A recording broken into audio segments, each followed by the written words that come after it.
presentation at school about climate change. He ended it with his vision that children could plant 1 million trees in each country around the world. Being 13 years old, he was invited to speak in front of the United Nations in New York, the picture that you see there. Nowadays, his organization, called Plant for the Planet, has planted 14 billion trees around the world, and 34,000 children have attended academies to become so-called ambassadors of climate justice.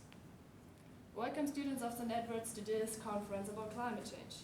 My name is Melanie. I'm a biology scientist and also an active member of Plant for the Planet. Today I'm here because we, Plant for the Planet, have the unique chance to buy a land in Mexico that we can use to reforest in order to achieve our goal of planting 1,000 billion trees by 2020. And therefore we need your financial support. I'd like to give you an overview why we need to act. Do a comparison with another environmental organization, Greenpeace, and also give you the advantages of Plant for the Planet.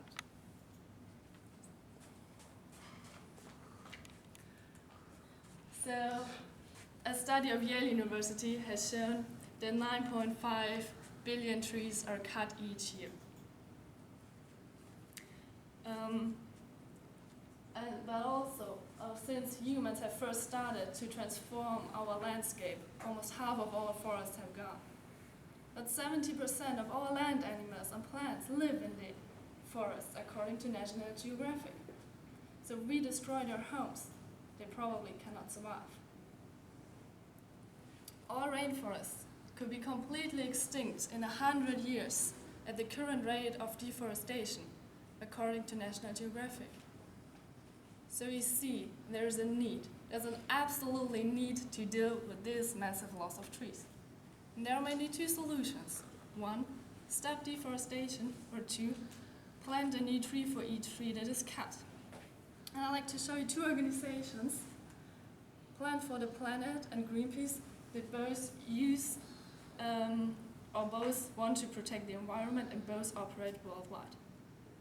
While Plant for the Planet mainly focuses on planting trees, so first attempt, Greenpeace has several measurements. They want to stop deforestation, so the first attempt, but according to their website, they also want to fight nuclear power and protect the oceans. But since Greenpeace has that many fields they're active in and so many projects running around the world, you as donator, you cannot decide on the purpose of your donation. Well, if you donate to Plant for the Planet, you can decide. You can either tell us that we should plant trees. For each euro, so kind of each US dollar, we plant one tree. You can tell us that we can use it for a more general usage, like holding the academies, training the kids, or extending the network. But you can also tell us that we should use it for a specific project, like the buying the land in Mexico.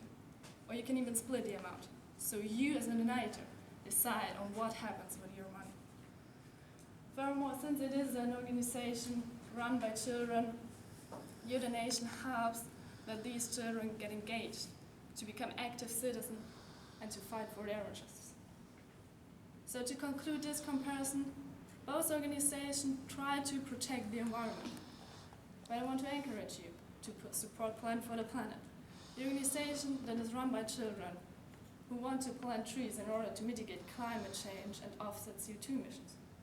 Because they have environmental benefits as well as social. You as a donator decide on the purpose of your donation, and you can easily track the success of your donation because on the homepage there's a tree counter. And I want also encourage you to support our project in Mexico, where we have the unique chance to buy land that we can reforest and that we can protect. May I ask, who of you has ever been to a rainforest? Okay, for those who haven't, I'd like to show you why I'm that passionate about it. It was amazing. Being in all this nature that has grown there for hundreds, thousands, and millions of years, with having all these animals that live there. really hiking through a rainforest was one of the best experiences in my life. But I want to remind you that according to National Geographic, all these rainforests, all this beauty could have been gone in 100 years or even less. So this is why I want you to think about it. How much is this worth to you? That you still save the opportunity for you in future generations. That you can see these rainforests before they have gone. I've given you some donation sheets. I want that you write down the amount of what is worth to you and keep these sheets, visit the homepage of Plan for Donation and make your contribution. But we hopefully still have rainforests in 100 years. I'd like to thank you for your attention, and if there are any questions, I'd like to answer them.